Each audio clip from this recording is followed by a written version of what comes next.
another week with me, Susie Pettit, your certified life and wellness coach. I'm thrilled to bring you this week's episode because we have an amazing guest on the show today.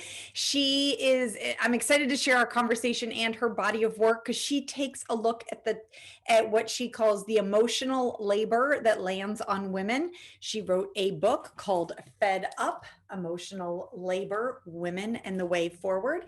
And I just wanted to start to say that I know I have male listeners. I see you male warriors out there, and I see that the work you do. I see you showing up, and I appreciate and value you 100%. This episode is not meant to be a slam on you.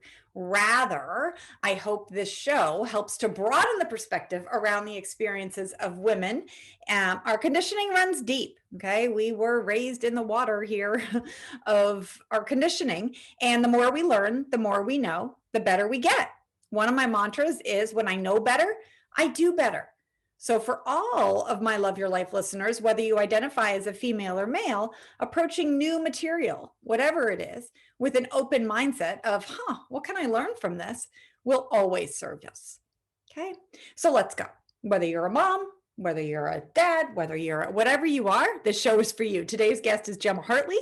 She's a speaker, a freelance journalist, and the author of the book I mentioned just now called Fed Up: Emotional Labor, Women and the Way Forward. She's passionate about creating a more equitable world in which invisible labor is valued and supported by both personal parties and public policy alike. Let's welcome Jenna to the show. All right, so Gemma, welcome to the Love Your Life show, and thank you for coming today. I've already given the listeners a brief intro into your work and with your book, but I would love to know a little from your perspective, how you got to this place where you wrote a book called Fed Up: The Emotional Labor of Women and Our Future. Yeah. So the way that I got there was really fast and unexpected. I wrote an article for Harper's Bazaar with the title "Women Aren't Nags, We're Just Fed Up," which I didn't come up with, by the way. That's like all on the editors. And it ended up being the title of the book. But it went really viral. And within a week, I had agents reaching out to me asking if I could write a book on this because it was resonating with so many people. And so, I got an agent, we worked on a proposal, and by the next month we were signing with Harper One. And I had 6 months to write the book. So it was very fast and very under pressure, but it was an exciting experience and I would not trade it. Okay. And what was happening in your family at the time? Like, how many kids did you have at that time? Or what was your experience of feeling like a nag? So they were 2, 4, and 6 at the time. So really young kids, in one in each stage of being really young, like with the elementary school, the preschool, the one that's still at home with me. And so it was, it was, a lot. And I talk a lot about the word nag. I have never been called a nag. Like my husband would never call me a nag, but I always felt like one. I could call myself that in my head. I didn't want to ask more than once. So I would just do things myself. And that led to so much resentment that I was the only one doing and noticing and, picking up on what needed to be done in the house and what needs were there emotionally for my children, because I think that's a big part of our mental load is both, keeping everything running and also keeping everyone well. And so that was a lot. And I felt like it was all on me at that time. Mm-hmm. Okay. Well, this would be a great time to dive into how you define emotional labor or how you see. So what is emotional labor? Yeah. So the way that I describe it in the book is sort of all of the invisible, planning and noticing and delegating work, as well as that, noticing and planning and delegating for the emotional well-being of those around you. And so I think those really compound and intersect in interesting ways that really can't be separated, especially when we're talking about that emotional labor in the domestic sphere. Mm. And so, I think of it as like I am the one that notices when, a birthday invitation comes in, and then does all of the planning, putting it on the calendar, making sure everyone knows, making sure we go out and get a present and a card, and that everyone else can kind of just show up on the day of and have a good time because everything else has been taken care of along the way. Yeah, I love that you give us this language, because this very much is, it's not just the get the kid to school, it is all the other stuff that's going on in my head, in terms of, okay, did they, how well did they sleep? How capable are they getting, how are they getting to school? All these different pieces. And I like that you now give us the language to get there. I was just looking, I had written down this section from your book that I loved. It was in the introduction. Oh, it speaks of women are so socialized that their value is in their service and their utility to others. We live in a society where women are taught to put themselves last. We're taught that doing that is what makes us worthy and valuable. Women are taught they're valuable for how they can help, almost taught that we are valuable for our emotional labor. I think I paraphrased a bit your words, so excuse me. No worries. That idea of worth really resonated with me. I was, a highly educated woman. I got my master's even before I had my first child, and then went home to have my first child and be a stay-at-home mom. And suddenly it was this like, oh my goodness, where is my worth? And I really did, with my own, well, knowing that I was doing this, I guess consciously, I threw myself into those tasks, and then defined myself on how well the beds were made, and how well, the lunch was made, and how many puzzles I did with my son, and how, like, to the minute I got him down to the nap, it was just like, okay, I win today. And that pressure that I put on myself to perform in that way, while also, realizing that a lot of that mothering was societal, and was very much supported. There was no one out there. I mean, my mother and my mother-in-law were like, yeah, you do that. Can you speak to a bit of that? Just sort of the idea of the mothering and the load of worth. Yeah, I think, there is this real societal pressure that, especially once you become a mom, I think it's always there. There are a lot of single women that tell me, like, yeah, I experienced this, I do this already. But when you have kids, there's this societal expectation that you are going to be the one that takes care of everything. I write in my book about, when I was in the hospital with my son after giving birth, which was, a pretty traumatic experience with him. And I was just drugged up out of my mind, and they would not speak to my husband. They would not give him the Mm. instruction. They just talked to me the whole time. And I was like, can someone please talk to the fully functional person next to me who is The not just other one. like, like, can I just have a nap right now and you tell him to log the poop Yeah. and, the breastfeeding times? He can look at the clock. Like, it's just, and then it only grows because of, especially in the US, we have such poor, maternal leave policy, and paternal leave is even worse. And so most of the time, whoever has birthed that child is going home with it and staying home for however long they can. And my husband had to go right back to work. And so he wasn't there, and he sort of expected me to fill him in. Mm-hmm. And that sort of got ingrained, and it stayed that way, even when there were things that he could have picked up on and things that he should have known. He was like, oh, well, you're around all the time, so so I can just expect you to go through all of this and tell me the most important parts that I need to know. Mm.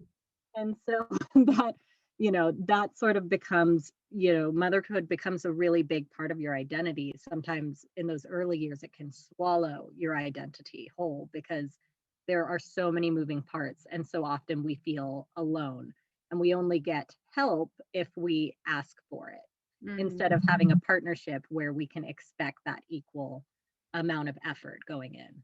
Mm-hmm.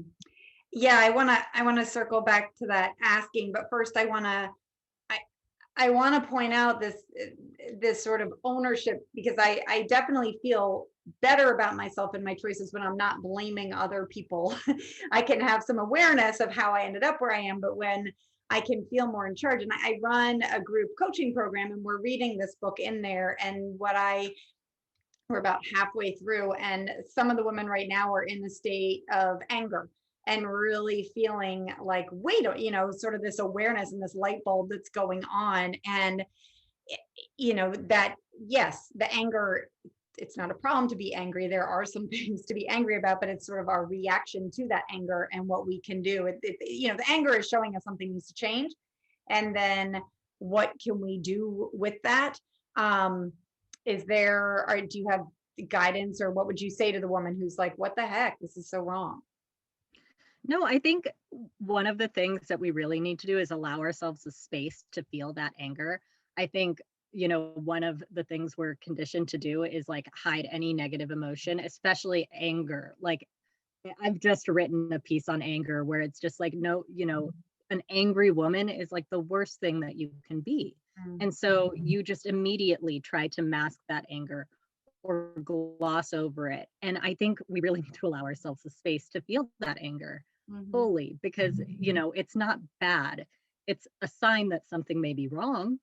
But you need to move through that and let yourself feel it first. And then I think that anger, once you allow yourself to feel it, can propel you towards action.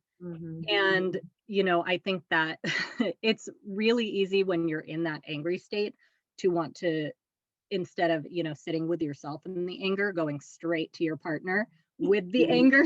Blame, right. Which, I have done. And I still do. We had a moment this morning where I had, fully handed something over to him. It's like the last day of a fundraising deadline for something at school. And I was so mad. And, and my immediate reaction was, okay, well, I'm going to get really angry, come at you with it, and then I'm going to take all the work back. Yeah. And that was my thing. I'm like, I get to take back control and be angry about it. And that's not how it played out. He ended up, getting everything done and making a plan himself. It was not on my timeline, which was really hard, but it happened. But yeah, I think we need to use that anger to sort of see the way forward and what we really want to change. And then once we've let ourselves feel that anger, come to our partners with, the plan and with that openness and vulnerability that we've discovered through our anger. Yeah, I really appreciate that, because it is this, like, it's fine, the angry woman, that anger is there for a reason. And it reminds me of, we're recording this in 2021, but about a year ago, there's a whole bunch of episodes in the US that sparked anger with Black Lives Matter. And it was, it was not the discussion that the anger shouldn't be there. There absolutely were legitimate reasons for that anger there. It's just now, what do we do with it? So I think to take our anger as a sign, I like looking at our emotions as sort of those like warning lights on our dashboard, like ding, ding, something's wrong here, mama. Like, come on, or let's get and then to move forward. I want to circle back to how you were saying, asking our partner to do things, or asking our kids to do things, or if you are not, with kids, then you're asking your siblings to do things for your aged parents. That asking, that is something that came up, was sort of thrown back at me from my first husband, and this like, well, all you have to do is ask, Susie, like, just ask. And I've heard I don't want to ask, first of all, like, that's just this, like, why do I have to ask? And I don't have to ask you to brush your teeth. Like, what can you speak to that piece a little? The frustration females are feeling with that? Yeah, well, I mean, that's the most often quoted part of that article and the book is, I don't want to have to ask. I want a partner who has equal initiative. And that was sort of like my aha moment, was like saying those words out loud, that I don't want to have to ask. And then, during the writing of the book, I really explored that, and why don't I want to have to ask? And, I had taken a lot of early interviews when the article came out, like on radio and stuff, and they were just like, well, why is it so hard to ask? And I was like, like I needed to think on that. And I think, the asking is only one part of that emotional labor. I sort of break it down into 4 parts. There's the noticing what needs to be done, the like plan of action, the delegating, which is the asking, And then usually there's also the overseeing of that work. If we're not doing it ourselves, oftentimes we can't trust that it's going to be done, especially if we've been let down repeatedly in the past. And then when something doesn't get done and we say, well, why didn't you do this? I asked, well, if it matters so much to you, why don't you do it yourself? It's just this really vicious cycle that never ends. And so asking is really hard because I like to, have men who ask this question imagine, like, what if you came home from work and your partner was sitting on the couch, watching TV and would not get up to do anything unless you asked? No making the kids dinner, no giving the kids baths, nothing. No vacuuming, none of the housework, none of the things that very obviously need to get done unless you're, explicitly asked. Imagine how exhausting that would get after a day. Now think about that after the course of your whole relationship. If you've been putting that on your partner, that's a lot of work. And you can probably see how it would lead to a lot of resentment. I really like that. I love how you say that, like, delegating doesn't get it off your plate, and I picked that up in the book too, is that it's not, once if you do ask, then it's still something either they're doing for you, or that you have to follow up on. You have to, as if, I'm a boss of my company, and if I ask someone in my, downline to do something, then I need to follow up and did you get it done, versus we're doing this as a team. I appreciate that that's not the point, to delegate, because then it's just more like micromanaging, and how to, it's still, I guess then it's still the labor on the woman to micromanage life better. Is that what you see? Yeah, the ask usually is not the end. It's, Yeah. because and a lot of this work comes down to the fact that we still see it as our responsibility. Whatever we have had to ask someone to do is something that we're asking because we see it as our responsibility. Otherwise, wouldn't they do it themselves if they saw it as their responsibility? And, it's one thing when you're doing that with kids and raising them to, do their part in the household. It's another thing when you're doing it with a partner and you feel like, that manager employee thing is not a healthy way to view your relationship. And yet, so many women I know, that's how they feel. That's how I've often felt, is that I am the one in charge. I am the one making the plan. And then I am just giving those pieces of the plan to everyone, children and partner alike. And that is not the kind of relationship that I wanted to be in. Yeah, and I do think, I'm recognizing myself in there, in that I enjoyed that role for a bit, until I just got so overwhelmed, and like the responsibilities kept mounting. But it was that, okay, this is my role, that I am choosing to stay at home, or maybe work less hours outside of the home. And so how do I then define my worth, is that I took it on. But I get the freedom that I get from your book and from just growing older, is that opportunity to say, yeah, and I've changed my mind. Like, that's not working for me anymore. Like, let's sort of re-examine how this house is being run. And what I like that you just said there is, you said something about that, like, how do we manage the household, or how do we run the household, versus how do we help mom, or how do we help help the woman do these things. Why do you think that? Do you think that's an important consideration to make? Yeah, this is a really big one in my house.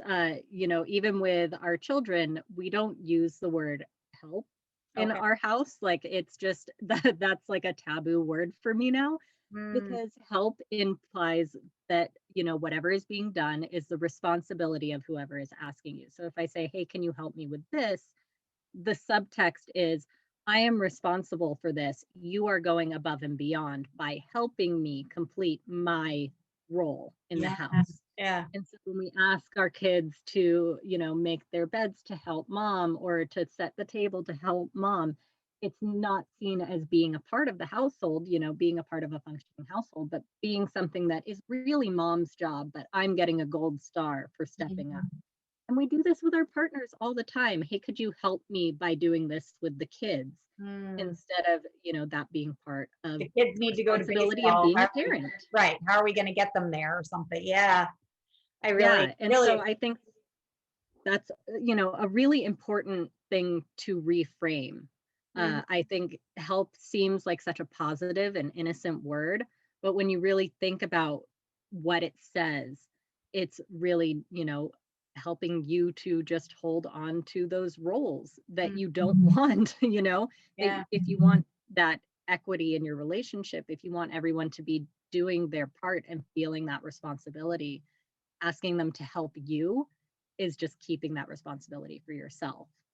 It almost, I speak a lot of like living a drama free life, and it almost creates drama because in asking for help, even, say roles reversed and my husband is asking me for help with the laundry and I feel a little put out. It's like this, well, I just helped, I did this for him versus the whole, I always think it's helpful to look at using the word help, but it's helpful for me to look at where I'm adding drama to my life versus I'm doing the laundry or I'm doing the dishes or I'm doing versus I need to help him or help her or help whatever. The kid has to get to baseball. Okay, well, let's not add drama in there.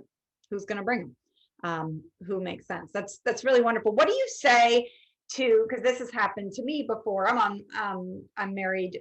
I was going to say I'm on my second marriage, but that sounds like I'm moving on. I am. So yeah, you're about ready for the third. But in my first marriage, which is where I was when I was raising my kids up until about age, 10 or 12, there was a lot of this, you know, a discussion in terms of, okay, it got too much for me, so let's shift how this is being done. And I wasn't quite at that place where I was still asking for help. It was still that like, okay, well, just ask then, Susie. But then when I did ask, sometimes it was this like, well, let go, that's dumb, that's stupid, or why are we you're stressing yourself out for no reason. What do you say to the woman who's coming to you with that? It's like, well, why do the dishes need to be done tonight, or why does the laundry need to be done on Tuesday? Yeah, so I've heard this one so many times where Oh, it's like, well, your standards are just too high. You want too much. And there are so few women I know who do things for the sake of perfection or having things their way. We do things a certain way because they work and mm, because we've done a lot of trial and error, and we know that if the dishes aren't done tonight, they'll need to be done in the morning when there's a lot of school stuff going on, and that's not going to work. If the laundry doesn't get done tonight, someone's not going to have their right soccer uniform the next day, and mhm, that's going to be a whole thing. There are systems that we put in place because they make sense. And I think, there are probably areas where we are doing things a bit because like we like things done a certain way. And that's fine. But I think one thing that really needs to happen is instead of having this conversation where it's like, well, you're the problem because your standards are too high. It needs to be a talk about what do we want our shared standards to be. I'm a really big advocate for, you know, actually talking to your partner and creating shared standards for how you want your household to run. And I think this conversation can be really illuminating because a lot of the times our partners don't see what goes, the forethought that goes in to creating these systems of, organization and these standards that help keep everything running. And so, it makes a lot of sense like, oh, that's why you do it that way. That makes a lot of sense. I can do that now that I understand the logic behind it. And this also encourages your partner to come to the table with suggestions and causes them to really think about how the house is being run and maybe ways that they can help with the efficiency, ways that they can, make things better and run more smoothly. And that's really that first kind of step into that role of taking on emotional labor and understanding it as your responsibility. I really appreciate that. And I think this is a golden time. As we're recording this, we're hopefully nearing the end of COVID and all that. But there has been a lot more, what I'm hearing from people is a lot more, awareness of what is going on behind the scenes because maybe, both people are working from home or are working from the living room or and they're seeing more of, oh, right, like dinner doesn't just appear on the table even the most conscious, aware mate might notice some more things that weren't noticed. So what I'm hearing from you is one of these first conversations would be one of the first steps forward to maybe not equalize emotional labor, but share some of the load would be to have this conversation about shared standards for the house. And is that Yeah, I think that's a really big one that, it was one of the most constant and difficult conversations that we kept on having. And during the beginning of writing my book, my husband was home for the first time, ever. Like he got laid off from his job and he was home for 3 months while I was writing my book. oh And it wow. was really, yeah, it was very eye-opening, I think, for both of us. um, and I write a lot about that in the book, what that experience was like, having him home, having him step into my role as I was working, and how that really shifted things. And I think the really, one of the silver linings of the pandemic, and I hate talking about silver linings with such a serious issue, but a lot of people do have, both both partners are at home a lot more. And that is kind of breaking down that wall where you didn't, you would come home, everything looks the same. It doesn't look like anything's been done, but so much has been done, and sort of like demystifying that process for our partners for being home is, really a kind of a bonus, like an unexpected bonus that we've had during this time. Um, Otherwise, I think it's not impossible if you don't have that time at home to, just take note and notice what's going on. I think that's one of the really key things, is it's not just up to us to, talk to our partners and make a new plan, because a lot of women come at this with this idea that, okay, we're going to fix emotional labor, and by we, I mean I am going to fix it. I'm going to come up with an action plan and bring it to him. And it's like, no, you're still doing all the work. This really needs to be a collaborative effort, and men need to step up and take notice of what needs to be done and really tune in to their lives and what's going on around them. And that's, a little bit of a big ask at first, uh, but it becomes second nature with time and with practice, just like anything. Well, and I do recommend your book to all listeners because I really appreciate how you weave your husband's sort of journey in there, because he is an open-minded, learning person, and also sort of this like, oh wow, look at this is, this is the atmosphere in which I was raised, and sort of the patriarchy or whatever we want to name it, and look at that, and we can't see what we don't look for, if we're blinded by it. So just opening our eyes and seeing it without that blame, but approaching it as a shared responsibility to move forward. And I really appreciate how, your husband had some resistance, but it wasn't resistance for you. It was more just, almost like gender, how he was taught to behave. And it's just like, oh, right. And you speak also, it might be in your article, or it might have been in one of the interviews that I listened to, this idea of, well, I'm doing better than the generation before me, or, I'm doing better than my dad, or I'm doing better than Bozo down the street.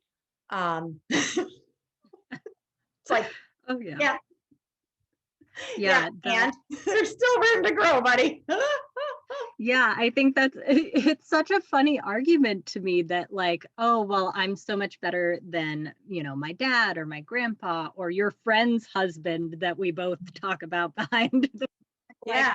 you know, and he's like, well, I'm like, is that the bar that you want to set for yourself? I'm better than this, you're setting the bar pretty low. And the thing is, like, I did not marry your dad or your grandfather or my friend's husband who doesn't do anything like this. You don't need to compare yourself to other men. You need to compare your efforts to your partner, because it's only the two of you in that, relationship, in that role. And how other people do it should not affect how you want to do it. That's something that you guys need to figure out together. I find this really interesting, and I don't know, I don't know how controversial this is, but I keep seeing parallels because I brought up the Black Lives Matter in terms of, I keep seeing parallels of this, like, you said it's not the woman's job to educate the man on how to equalize the emotional labor, which is when, I dug more in earnest into my own, racism and white fragility and all of that, that it wasn't my Black friends role to help me learn about me. It was more like, okay, I need to see where this is going with me. And then also just what you're speaking to now, this point of, yeah, I might be doing better than my mom did with racism, or than my grandmother did in the 30s, but that doesn't freaking matter. I still have room to grow. And I really appreciate that, I've taken that very seriously with my racism, and looking into seeing where, it has its little holes in there. And I also, at the same time, have seen that with patriarchy and how I buy into some of these gender norms. And I appreciate that I hadn't looked at your work through that way, but I know you also are working, sort of moving forward with your own sons and teaching them different ways of gender norm. And are you doing anything specific there recently, or that you can speak to? I think that we're constantly having these small moments and conversations. It's mostly just, we don't talk about helping, everyone does their part, things like that. Because my children are still pretty young, and it's sort of we're at this stage of like, see something, say something with our kids, because Yeah. there's so many opportunities for learning, just presented all the time. And I do want to go back to what you were just saying about sort of the parallels of our personal responsibility, especially as white women, to unlearn our racism and to not count on the emotional labor of Black women. And I think that is really important. And I do also talk in my book about how what we're talking about right now, this like household stuff, is kind of like, that's the tip of the pyramid. And what goes below that in regards to emotional labor is so much more. Like, there is so much more emotional labor expected of a Black woman than there is of a white woman. Like, there is just so much more cultural expectation. There are so many more microaggressions that they have to deal with, and outright aggressions. And there is this expectation still that they are responsible for teaching us and coming to us with the plan, and kind of holding our hands through this.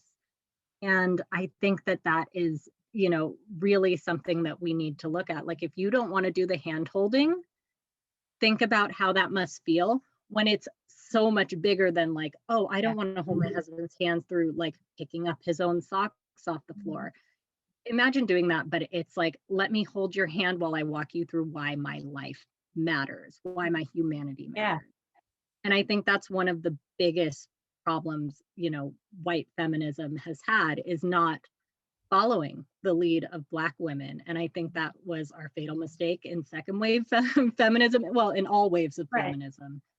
And I think we're really, hopefully starting to come to grips with that, and seeing that they have been advocating for what everyone needs for so long.